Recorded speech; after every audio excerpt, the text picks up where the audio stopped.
Наш Володя, він розвивався не так, як всі діти. Він почав пізно ходити. Він почав ходити десь в 2 роки. Він почав ще пізніше говорити. Йому було 9 років. 9. Він пішов, ми його дали до школи.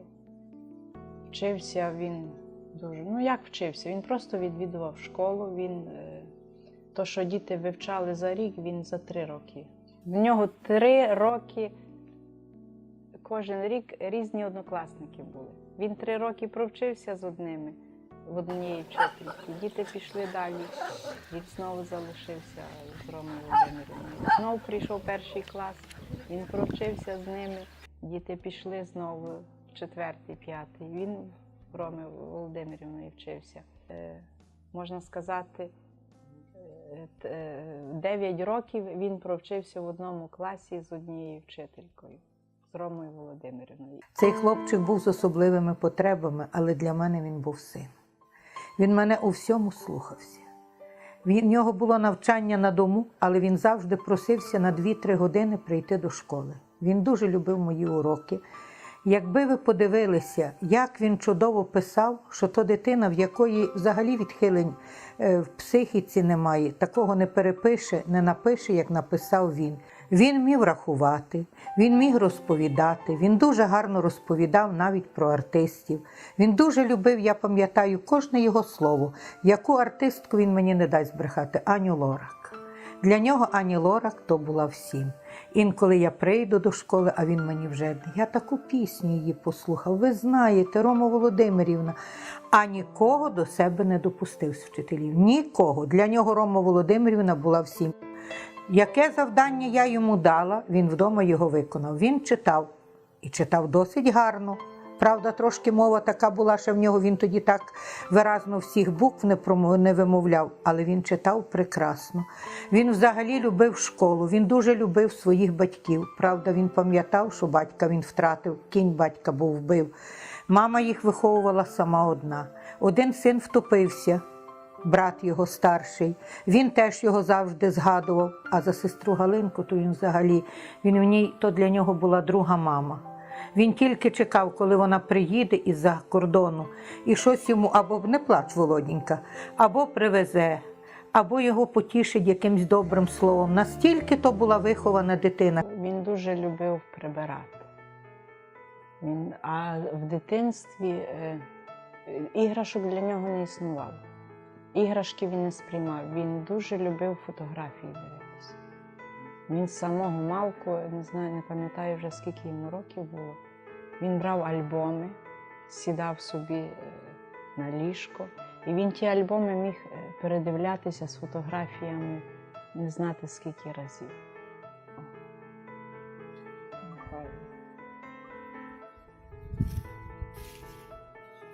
А то наш Володя маленький, коли тільки родився, то мама, тато, а тут Володя, то сусідка Світлана, вона дуже любила його бавити. А тут в школі він з вчителькою, от збоку стоїть. Всім понамальовував, от. Це Рома Володимирівна, а тут наш Володя. Він дуже любить звірів, він любить котів. Пес у нас був такий Джек, великий пес, вівчар, то його найкращий друг був. Самий кращий друг. Коли він був маленький, зима була, снігу впало багато, Джек брав санки і його возив на тих санках. А було ще такий випадок, що хворий, він є хворий, і дуже такі діти збиткувалися, могли негарно до нього говорити, обзивати. А Джек завжди біля нього був. І тільки хтось щось до Володі хотів, щось його образити чи щось, а Володя Джек фас. І Джек охороняв його. Так. То був його найкращий друг. Батьки його дуже любили, бо то був такий, можна сказати, подарок. Несподіванка. Мамі вже було скільки? 46. У Володі нашого дуже непроста доля, тому що перше помер його батько, а тоді після того мама померла. І коли мама померла, то сестра якраз тоді була за кордоном, і він лишився жити разом з своїм братом. А брат його зловживав алкоголем, на жаль, і дуже погано з Володією поводився. І було дуже таке фатальне життя для Володі. Просто нестерпно було для нього, він втікав з дому. І Галя, коли приїхала з-за кордону і почула, як важко Володі, то вона подумала собі, що може йому буде краще жити в інтернаті. І саме це був інтернат для дітей і молоді розумово неповносправної. І ми собі можемо уявити, яке то тяжке там також життя є для мешканців, для жителів. Це так тривало кілька років, і коли в Українському католицькому університеті, в колегіумі створився дім Емаус, то ми з Кристиною їздили до деяких інтернатів, і саме таким чином зустрілися з Володією. І Кристина запросила Володю переїхати до Львова і жити в колегіумі, в спільноті разом зі студентами, з асистентами. І так, гарно, що Володя приїхав до Львова. Мене звати Володя, мені 25 років. Живу в будинку Емаусі. Почув про той дім Емаус з особливими потребами, з такими друзями. Я почув її. Я був в інтернаті від 4 років від брата, на жаль. Я випадково почув про той дім, і Зеня із Кристиною. Я сюди приїхав і почав моє тут життя дуже прекрасним, чудовим. Стосунки мати з асистентами. Мене люблять, поважають, і я емоційний, і роблю то. Ось, оскільки ми знаходимося в колегіумі від католицького університету, де живуть студенти, викладачі, ось, і є такий наш дім Емаус, і це дуже гарно, що ми тут є, тому що є така дуже тісна, можна сказати, співпраця, таке тісне життя з студентами, і це є дуже добре для наших людей з особливими потребами, для наших друзів. Тому що вони бачать молодих людей, бачать їхній ентузіазм, бачать їхню радість до життя, і також самі захоплюються цим, але водночас віддають свою любов, свого серця, тому що, як ми знаємо, наші друзі люблять серцем. Це не є тільки розум, але вони є такі, як вони відкриваються до будь-кого, знайомий, незнайомий, близький, не близький, вони такі дуже щирі. І це є дуже добрим, тому що ми є тут, студенти нас бачать, студенти приходять до нас, і є така комунікація між ними. І також дуже гарним є те, як приходять, як ми разом виходимо у місто. Ми запрошуємо студентів, разом йдемо на каву, разом їздимо в поїздки. І це дуже так зближує. Це в такі дні, в такі моменти можна ближче пізнати наших друзів. Тому що також вони приходять і до нас на каву, на чай вечором. Ми маємо спільне святкування в колегіумі, також в цілому в католицькому університеті, але у такі моменти неформальні, можна сказати, то це дуже такі є спокійні, тихі, де можна так друзів дуже відчути, попробувати на смак, можна так сказати. Ця спільнота втілює візію Владіка Бориса, колишнього ректору університету і теперішнього президента. І для Владіка Бориса наші друзі з особливими потребами є дуже важливими. Він часто повторює, що вони є вчителями стосунок. І дійсно, найважливіше для наших друзів – це стосунки. Вони дуже хочуть, що їх приймали, їх любили. І це насправді на те кожна людина прагне з глибини його серця. І так, наші друзі, вони так, не роблять великі різниці між поважними людьми, неповажними людьми. І Володя, він працює зараз на майстерні, він робить ікони, йому дуже подобається. Я працюю на майстерні на дошках, я їх шліфую, малюють асистенти ікони, я їх випалюю, або клею, або лакую. Гарний хлопець, дуже гарно вишиває. Почав вишивати, тому вишивати недавно, десь місяць назад почав вишивати. Робить ікони. У нас, наприклад, у Франції особи, як Володя, іноді працюють в звичайному середовищі, наприклад, в кав'ярнях або в їдальнях і так далі.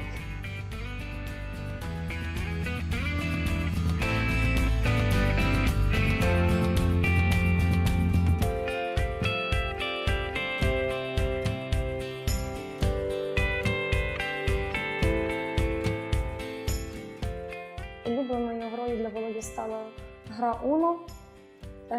Володя деякий час не наважувався, він не дуже там був прихильник настільних наших ігор, але ця гра йому пішла на ура. Та граємо ігри. І ще одне з хобі Володі після на вечори – це є перегляд серіалу про Роксолану.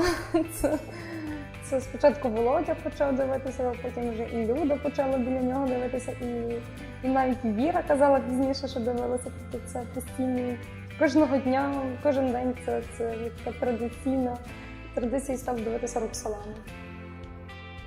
І Володя запам'ятає всі імені султанів, які я сама навіть не можу висловувати.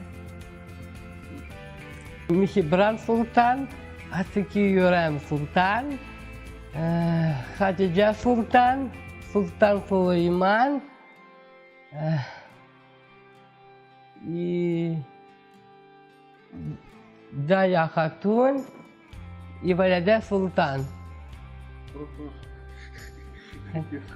І Нігір Карафа і Ібрагім Паша. Це настільки зрозуміло є для людини, що будь-яка людина несе щось важливе в суспільство. Будь-яка людина змінює його повністю. Повністю змінює все те, що відбувається навколо нас, навіть якщо ми цього не помічаємо. Важливість життя неповносправної особи неможливо було переоцінити, бо важливість життя як такого та ніби неможливо переоцінити. І неповносправна особа, вона також багато чого змінює. Те, чого ми не розуміємо, те, чого ми не бачимо. Якщо хлопці, які приїхали з війни, вони змінюють країну, тобто вони допомагають їй бути незалежними, то люди, які народжуються з особливими потребами, змінюють свою сім'ю. Вони змінюють свій під'їзд, в якому вони живуть, своє подвір'я, по якому вони ходять, школу, в яку вони приходять, дитсадок. Вони змінюють людей, які збираються навколо них. І вони перетворюють цих людей. Вони перетворюють, бо вони показують їм нові цінності. І цінності – це те, що справді є найважливішим для суспільства. Та ніби це те, що справді змінює і країну, і змінює цілий світ. Це цінності. І зміна цінності починається з неповносправної особи, з відношення до неповносправної особи. Бо де зароджується любов і прийняття неповносправності особи, там зароджується любов і прийняття будь-якої іншої людини. А любов і прийняття будь-якої людини – це те, що кожен з нас прагне. Бо кожен з нас насправді хоче, щоб його любили і його приймали. Це знову ж таки базова потреба, без якої ми не можемо жити. І це те, що починається з неповносправної особи, це те, що неповносправна особа показує в повному спектрі всіх можливостей. Як приймати, як любити, як приймати тоді, коли важко, коли непросто, коли є труднощі, як любити, коли важко. І як вчитися цього робити, з одного боку. А з другого боку, вони дають нам любов і прийняття. Абсолютно любов і прийняття, яку нам дуже мало дають у суспільстві, яку нам дуже мало дають в суспільстві, де є гроші, бізнес, де потрібно постійно виживатися, боротися за місце під сонцем. Ми приходимо в спільноту, де є неповносправні особи, і вони дивляться на нас і просто нас люблять. Не тому, що ми президент України, чи тому, що ми багаті, а тому, що ми просто прийшли. І це те, що задовольняє вже наші базові потреби. А якщо наші базові потреби є задоволені, то ми можемо робити більше. Якщо ми можемо робити більше, ми змінюємо суспільство. Таким чином, кожна неповносправна особа, вона змінює не тільки себе, вона змінює увесь світ навколо себе.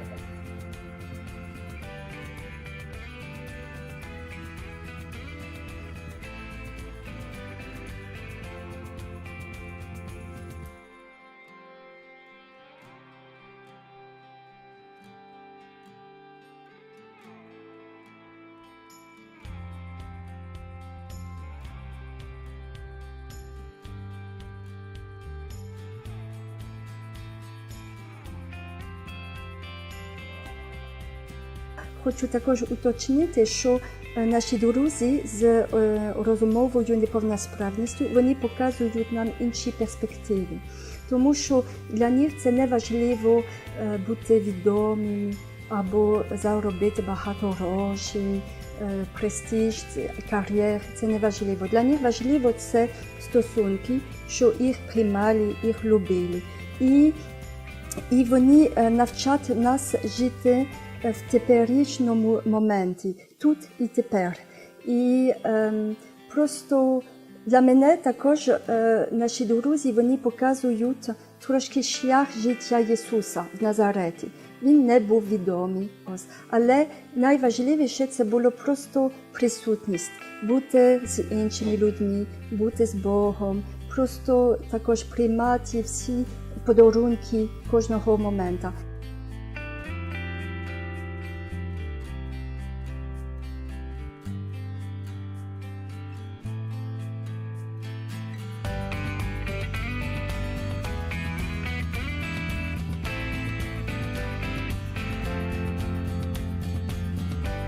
Коли будемо зустрінати з нашими друзями на небесах, будемо дуже здивовані, тому що будемо бачити і відкрити їхню справжню сутність.